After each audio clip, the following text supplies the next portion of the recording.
Ang kwentong ito ay hango sa totoong buhay. Karanasan ito ni Gohoy. Taong 1965, Milagrosa, Negros Oriental.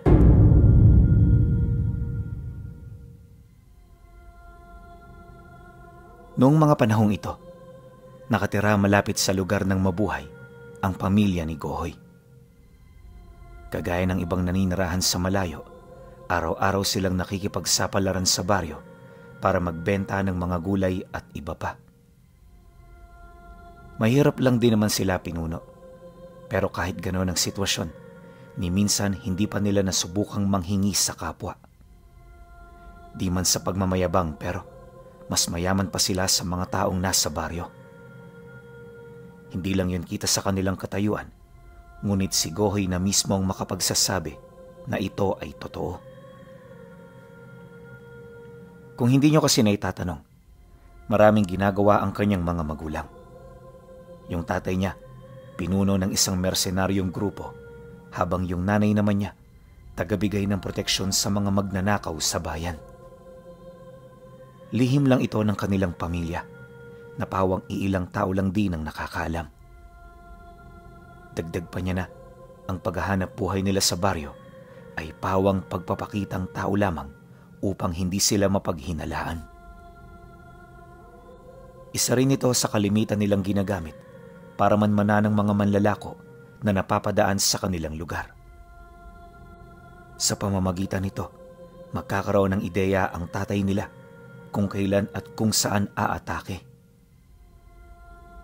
Dagdag pa niya na mahalaga sa kanilang pamilya ang kanilang ginagawa, kaya naman todo-todo ang suporta na ibinibigay ng mga ito sa kanila.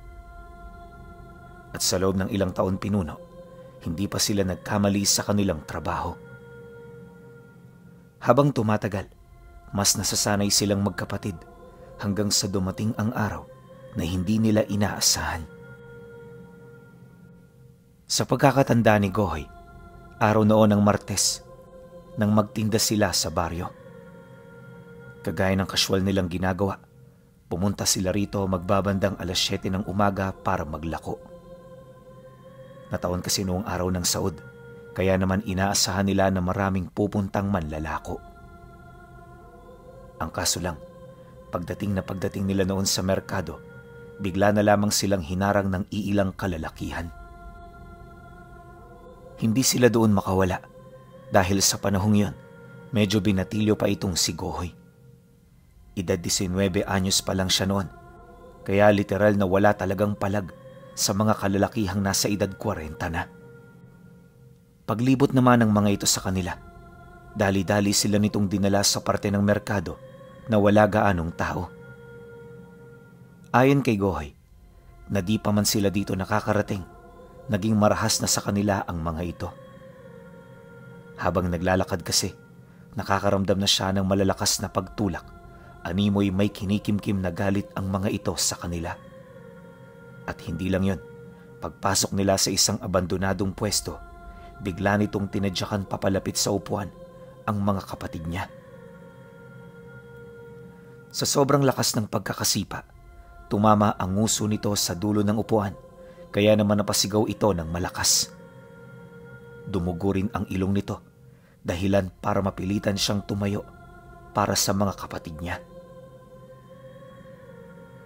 Ano bang problema nyo? Ba't kayo ganyan sa amin? Wala naman kaming ginagawa sa inyong masama. Rason ni Gohoy habang sinusubukang ilayo ang tumulak sa kanyang kapatid. Ngunit sa halip na mapadistansya ito, mas lalo lang itong lumapit hanggang sa hindi na rin yun makapagpigil sa kanya.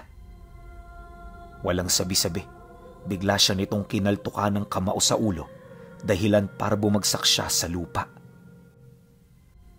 Agad niya noong naramdaman ang bukol sa kanyang sentido, kaya imbis na maglakas loob pa at kausapin ng mga ito, sapilitan siyang bumalik sa kinaroroonan ng kanyang mga kapatid. Sa puntong yun, papaiyak na rin siya pero matindi ang pagpipigil na ginawa niya. Naisip niya kasi na hindi siya pwedeng magpakita ng kahinaan dahil sasagad-sagarin ito ng mga dumukot sa kanila. Ilang minuto pa ang lumipas. Pagbaba ng tensyon na kanilang nararamdaman, dito na nagsimulang magsalita ang lalaki. Nasaan ang tatay ninyo? At paano siya nagkaroon ng impormasyon tungkol sa mga manlalako rito? Kayo ba nagbibigay sa kanila ng detalye para malaman kung saan sila sasalakay at pupunta? Mas mabuting magsalita na kayo ng mas maaga kung ayaw niyong masaktan pa kayo ng malubha. Isang beses ko lang itong babanggitin at hinding-hindi ko na uulitin. Nang marinig naman ni Gohoy ang sinabi nito, agad siyang nakaramdam ng matinding kaba. Dahil kasi sa kanyang mga narinig, naunawaan na niya kung ano ang pakay ng mga ito sa kanila. Gayunpaman, kahit may ideya na ang mga taong yun sa kanilang totoong trabaho, hindi pa rin sila umamin. Halos kulang na nga lang latiguhin silang magkakapatid para lamang magsalita sila. Ngunit ang hindi inaasahan ng mga ito na sa kabila ng mura nilang edad, meron na pala silang matitibay na dibdib. At kahit nasa bingit na ng kamatayan, nanatili ang kanilang katapatan sa kanilang mga magulang. Maya-maya pa, nang medyo marindi na sa mga sinasabi nila ang isa sa mga ito, doon na yun kumuha ng patalim at walang habas na pinag-uundaya ng saksak ang pinakabunso sa kanila. 12 saksak sa dibdib ang tinamo nito bago yun tuluyang bawian ng buhay. Pagsilay naman ng mga dumukot sa kanila na patay na ito, bakas sa kanilang muka ang matinding pagkagulat. Dito na rin sila nagsimulang magsisihan hanggang sa makahanap na siya ng pagkakataon para tumakas. Nang maunawaan ng kanyang kapatid ang kanyang senyas, dali-dali naman itong sumunod. Subalit pagkaripas ng takbo, bigla siyang nakarinig ng alingaw-ngaw ng baril sa kanyang likod. Pagsilay niya rito, nakita niya ang kapatid niyang nakabulagta na. Naghihingalo habang unti-unting naliligo sa sarili nitong dugo. Gusto niya sana itong tulungan pero alam niya na hindi rin siya bubuhayin ng mga dumukot sa kanila kung mananatili pa siya. At sa halip na hayaang mangibabaw ang awa, matapang niya itong tinalikuran upang siya ay makatakas. Isang oras siyang tumakbo ng walang tigil bago siya makabalik ng bahay. Pagdating naman niya rito, tsaka pa lamang niya naramdaman ang mga bugbog at bukol na kanyang natamo. Nang mapansin naman ng tatay niya ang pagmamadali niya, agad siya nitong sinalubong, kalakip ng mga tanong. Gohoy, anong nangyari? Nasaan ang mga kapatid mo? Nang marinig niya ang tarantang tanong nito, bigla siyang napahinto kasi hindi na talaga niya alam kung ano ang kanyang isasagot. Basta ang nasa isip na lang niya noon, patay na ang kanyang mga kapatid at wala na siyang magagawa pa para maibalik ang kanilang mga buhay.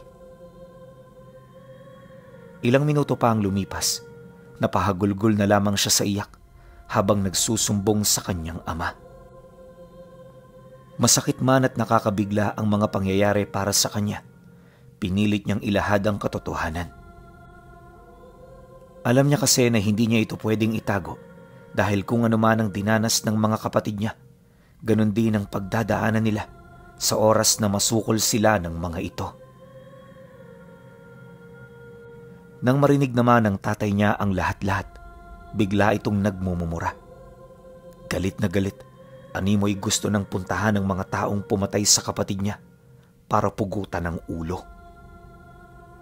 Ngunit nang akmang aalis na ito, bigla yung pinigilan ng nanay niya. Ayon dito, hindi kailangan magpadalos-dalos ng kanyang ama dahil meron silang prosesong sinusunod. Mariin din itong inilahad na parte ito ng karma ng mga ginagawa nila kaya hindi na nila kailangan pang magulat sa mga nangyari. Dahil sa sinabi ng nanay niya, napatahimik siya bigla. Ang kanina lang na galit, biglang kumalma. Sa puntong yun kasi, napagtanto ng kanyang ama na merong nakatakdang panahon para paghigantihan ng mga ito. At sa tulong ng kanyang anak, hindi yun magiging imposible. Mariin din itong inilahad na pagkatapos ng paghahanda ng kanilang grupo, hahanapin nila ito at isa-isang dudukutin para pahirapan bago patayin. Nang makapagdesisyon na ang mag-asawa, dali-daling ipinatawag ng tatay niya ang mga kasamahan nito. Kinahapunan, habang masyado pang mainit ang mga nangyayari sa baryo, sama-sama silang bumaba upang hanapin ang mga taong pumatay sa dalawa niyang kapatid. Ngunit pagdating nila roon, wala silang ibang nadatnan kundi ang mga otoridad na nagpapanatili ng kaayusan. Paglapit naman nila rito, inilahad nito sa kanila na nasa barangay na ang labi ng mga mahal nila sa buhay. Naroon din ang mga taong itinuturo nitong pumatay para kaharapin sila at makipag-usap ukol sa mga kinakailangan nitong gawin. Matapos naman itong mailahad ng taong yon, agad sila nitong kinapkapan para tanggalan ng armas. Mga bolo lang noon ang nakuha ng mga ito sa kanila, kaya naman di na sila nito pinagdudahan pa. Pagpasok nila sa barangay kung saan nakapiit ang pumatay sa kanyang mga kapatid, agad nilang nasipat ang dalawang labi na nakaratay sa isang tabi. Unang tingin niya pa lang dito, hindi na niya naiwasang bumuhos ang kanyang emosyon dahil sa matinding panlulumo. Gustong-gusto niyang lapitan at yakapin ang dalawa, ngunit anong magagawa niya? Hindi ito pinahintulutan ng tatay niya. Sa halip, binulungan siya nito na kimkimin ang kanyang emosyon upang hindi sila makitaan ng kahit na anong kahinaan ng kanilang mga kalaban. Pagharap naman nila sa punong barangay, agad nitong tinawag ang 5 lalaking nakapiit. 2 sa mga ito pangisi-ngisi pa, animoy hindi man lang nakaramdam ng pagsisisi buhat sa mga ginawa nila. Hindi nagtagal, habang pinagmamasdan nila ito pa isa-isa, hindi na nakapagtimpi ang isa sa mga salarin na magsalita. Wala na kayong makukuha sa amin. Nasa pangangalaga na kami ng gobyerno. Dito namin pagsisisihan ang aming mga kasalanan at kapag nakalaya na kami, makukuha na namin ang bunga ng aming mga sakripisyo. Pasensya na kayo ha. Kagaya nyo lang din naman kami na nabayaran lang. Sana, bilang mga kasama sa ganitong trabaho, maintindihan nyo ang aming ginawa. Wika ng lalaking kanina pang nakangiti. Nang marinig naman ito ng tatay niya, matapang itong sumagot dito ng, personal para sa akin ang naging trabaho nyo. Kaya kung inakala nyo na makakapagtago kayo rito sa matagal na panahon, nagkakamali kayo. Ito pa lang ang simula at asahan nyo na magkikita pa ulit tayo. Pagkasambit naman ito ng mga kataga, lumapit ito sa labi ng kanyang mga anak. Isa-isa niya yung pinasan bago tuluyang maglakad pabalik sa kanilang tahanan. Kinahapunan, matapos nila itong pagdalamhatian, inilibing nila ang mga labi sa labas ng bahay. Nakakalungkot man ang ganoong pangyayari, pinilit nilang tanggapin ng lahat-lahat upang hindi na sila makulong sa nakaraan. Matapos nun, dumating ang mga kapanalig ng tatay niya. Gabi na nakarating ang mga ito, gawa ng meron pa itong pinagnakawang mga manlalako. Bawat isa walang kaide-ideya sa mga nangyari, kaya nang masipat nito ang ama niyang problemado at katatapos lang umiyak, dito na sila nagtaka. Nang marinig naman nila ang balita, lahat nagalit sa pagkamatay ng dalawa. Hindi nila yun matanggap sa puntong gustong-gusto na nilang sugurin ang barangay kung saan nakakulong ang mga ito. Ngunit dahil sa emosyon, hinadlangan muna sila ng asawa ng tatay niya. Ayon dito, na para mas maisakatuparan nila ng maayos ang plano, kinakailangan nilang isantabi ang sakit na kanilang nararamdaman. Dagdag pa nito na, mas mainam kung mapag-isipan muna nila ito ng maigi bago sila kumilos. Dahil sa sinabi nito, Seryoso namang sumagot doon ang tatay niya. Huwag kang mag-alala. Hindi pa kami nababaliw para magpadalos-dalos. Ito lang ang may papangako ko sa'yo. Hindi ako babalik bukas nang hindi ko dala ang mga taong yun. Kukunin ko sila sa piitan. Ano man ang mangyari at maging kapalit. Pagkasambit nito ng mga kataga, hindi na ito nagsalita pa.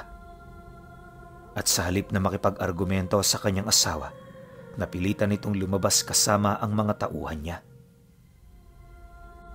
Sa bakuran na ng bahay pinagpulungan ng plano bago sila maghanda ng mga armas.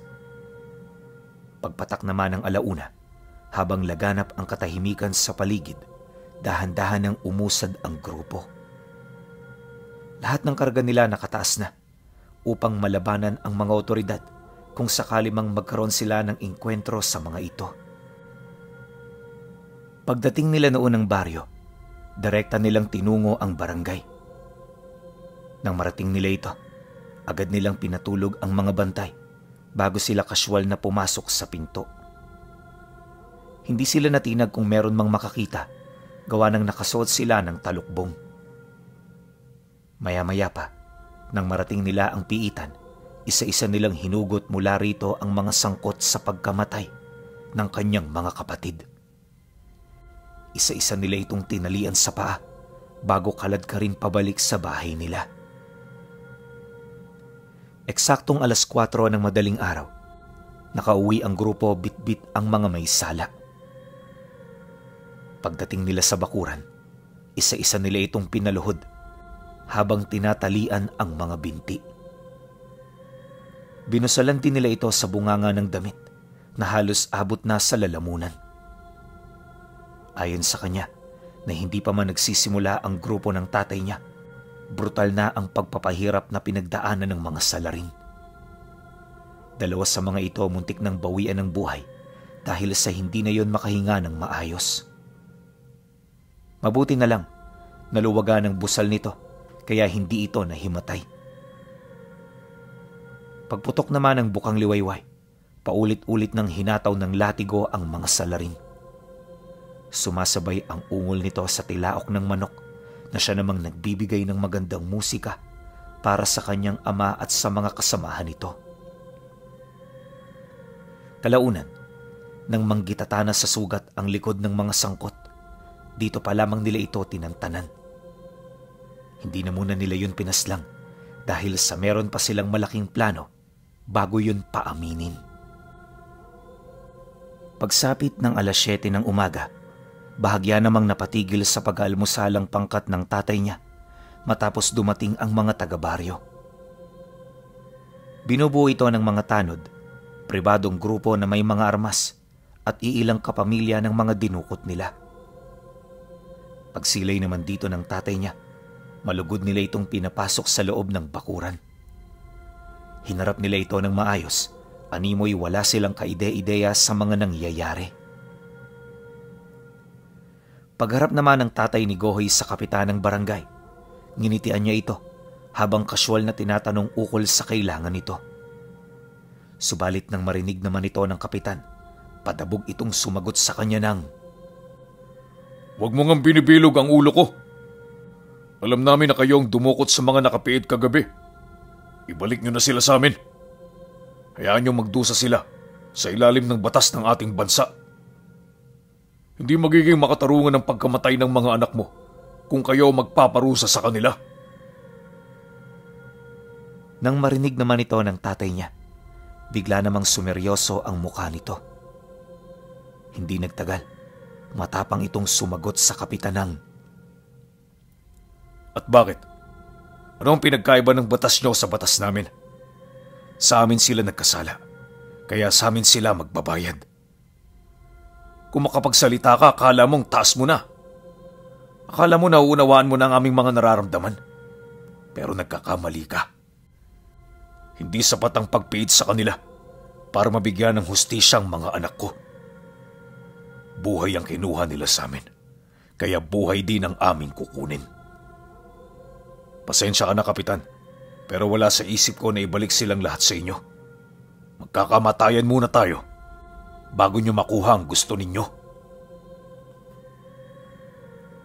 Pagkasambit naman ng kanyang ama, paisa-isang lumabas ang mga magsasakang kanina pang nagtatago, ilang metro ang layo sa bakuran ng bahay nila.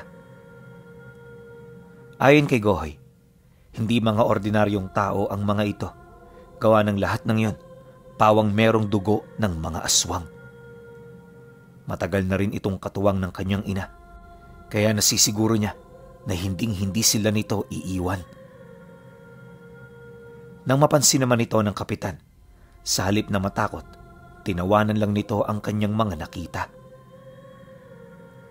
Kumpiyansado ito sa kanyang posisyon, lalo pat bawat isa sa mga tauhan niya merong daladalang armas na higit pa sa tabak. Ang kaso lang, maging ang mga makabagong sandata, walang panama sa grupo ng mga mersenaryong pinamumunuan ng tatay niya. Ilang minuto pa ang lumipas. Nang tumaas ang tensyon dahil sa sagutan, dito na nagsimula ang mga ito na humugot ng mga baril. Isa-isa sila nitong tinutukan, subalit imbis na masindak, hindi man lang sila nito napaatras ng bahagya. At sa halip na matakot para sa kanilang mga buhay, kaswal na itinutok ng kanyang ama sa noo nito ang baril na nakatutok sa kanya habang nagwiwika sa lalaking may hawak nito ng, "Iputok mo! Tingnan natin kung mapapatay ako niyan. Pero paalala lang, sa sandaling kinalabit mo ang gatilyo, huwag kang umasa na makakaalis pa kayo rito ng buhay." Nang marinig ito ng lalaki, bakas sa mukha nito ang pagdadalawang isip. Sa itsura ng taong yon, alam ng tatay niya na wala itong karanasan, kaya naman ipinagpatuloy niya ang paninindak hanggang sa ito na mismong mawala ng lakas para gumamit pa ng armas. Maya-maya pa, binaba na nito ang dala nitong baril, dahilan para magalit naman ang kapitan. Sa paglayo naman ng lalaki, agad na kinuha ng kapitan ang armas nito at walang habas na pinaputukan ng tatay niya. Akala ng taong yun na paslang na nito ang pinuno ng mga mersenaryo, pero pagbaling niya doon ng tingin, kitang-kita niya ang mga basyo ng bala na tumigil sa ere bago pa man ito makatama. Lahat ng nakasaksi ay nagulat sa pangyayari, kaya naman imbis na manatili pa roon, napilitan na itong magsipulasan papalayo. Kahit sino naman siguro, mawawalan ng lakas ng loob na hulihin ang isang taong nagpakita na ng milagro. Dahil sa ginawa ng mga kasama ng kapitan, bilang na lamang ang naiwang tauhan nito. Sa pagkakatanda noon ni Guhay, 3 na lang noon ang naglakas loob na manatili sa tabi nito.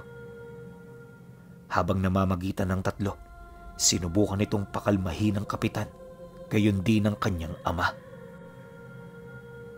Wala naman noong ginawa ang tatay niya, kundi ang makinig at makipagkasundo. Naisip kasi nito, hindi niya kalaban ang mga taong yon, pero hindi rin niya mapapalagpas ang mga nangyari. Sa isip-isip noon ng tatay niya, darating din ang oras nung taong nagtangka sa buhay niya, pero sa mga sandaling yon, hahayaan niya muna ito. Sa pagpapatuloy ng kanilang pag-uusap, nailayo na sa kanya ang kapitan. Ang taong namagitan sa kanilang dalawa, matagal na rin nilang kakilala, kaya naman kahit papaano naging komportable rito ang tatay niya. Ang problema lang, tila bang hindi nagkasundo ang dalawa, kung kaya't nawala ng saysay ang kanilang pag-uusap. Kalaunan, kagaya ng inaasahan, napilitan na ring umalis ang mga ito. Nasubukan na kasi nila ang lahat ng paraan, pero walang kahit isa sa mga ito ang umepekto. Kahit anong gawin nila, hindi nila makumbinsi ang kanyang ama na isuko ang mga salaring dinukot nito.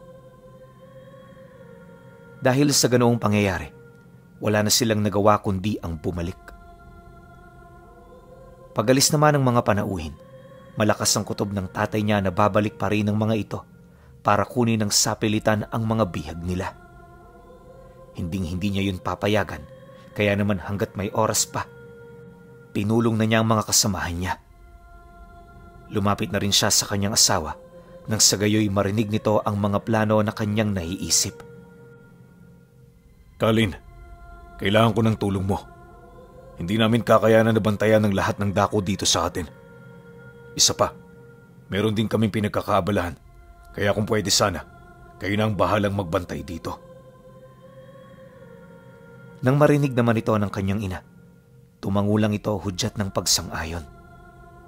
Maya-maya pa, kalmado itong sumagot ng, "Ako na ang bahala. Gawin niyo na lang ng mga tauhan mo kung ano man ang binabalak mo. Inaasahan ko na yan, Crisostomo. Kaya kahit hindi mo sabihin, yan ay siguradong gagawin ko." Pagkasambit naman ito ng mga katagang yon, doon na nagtapos ang kanilang usapan. Maya-maya pa, habang abala sa pag-uusap ang tatay niya sa mga kasamahan nito, yung kanyang ina naman ay nakita niyang panayang pagpapalipad hangin ng mga dasal. Di man kapani-paniwala nung una ang ginagawa nito, kalaunay nakumbinsi siya na ang ginagawa nito ay para sa kaligtasan ng kanilang pamilya. Tumungtungang dapit hapon, nakita na niya ang iilang mga taong naglalakad papalapit sa kanilang tahanan. Sa unang tingin, pangkaraniwan lang ang wangis nito. Ngunit kapag tinitigan mo yon ng maigi, makikita mo ang kakaiba sa kanilang mga anyo. Nakakaramdaman siya ng pagkabahala sa tinawag ng nanay niya. Mas pinili niya itong yakapin kumpara sa mga taong gustong pumatay sa kanila. Ang unang pumasok kasi noon sa isip ni Gohoy, protektahan ang kanilang mga sarili. Pagsapit naman ng dilim, tahimik na ang paligid. Kung titingnan, normal ang mga nangyayari, pero kapag pinagmamasdan mo ito ng maigi, dito mo masisilayan ang mga nilalang na tahimik na nakakubli sa damuhan. Bawat isa sa mga ito, nasa ilalim ng pamamahala ng kanyang ina, kaya naniniwala siya na pumaroon ang mga ito upang iligtas sila. Hindi nagtagal, wala pa rin siyang nakikitang kakaiba. Akala nga niya noon, wala nang pupunta. Pero isang oras bago sumapit ang hating gabi, may nasipat siyang mga tao na mabilis na tumatakbo papalapit. Wala itong daladalang mga sulo, ngunit armado ito ng matataas na kalibre ng armas. Dahil dito, agad naman niyang pinatay ang gasera sa loob upang hindi sila nito matuntun. Inabisuhan na rin niya ang kanyang ina ukol dito, kaya naman nang marinig nito ang kanyang sinabi, agad naman niyang dumungaw sa siwang ng bahay nila. Kaya naman nakumpirma na nito ang mga nasipat niya. Hindi na rin niya nagdalawang isip na umihip ng mensahe sa hangin. Maya-maya pa, nang marinig na ito ng mga nilalang, dali-dali naman yung kumilos hanggang sa sumiklab na ang labanan.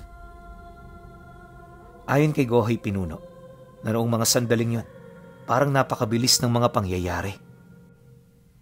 Pagkurap lang kasi noon ang kanyang mga mata, nakita na niya ang mga nilalang na walang patid na dinadagit ang mga taong papasugod sa kanila.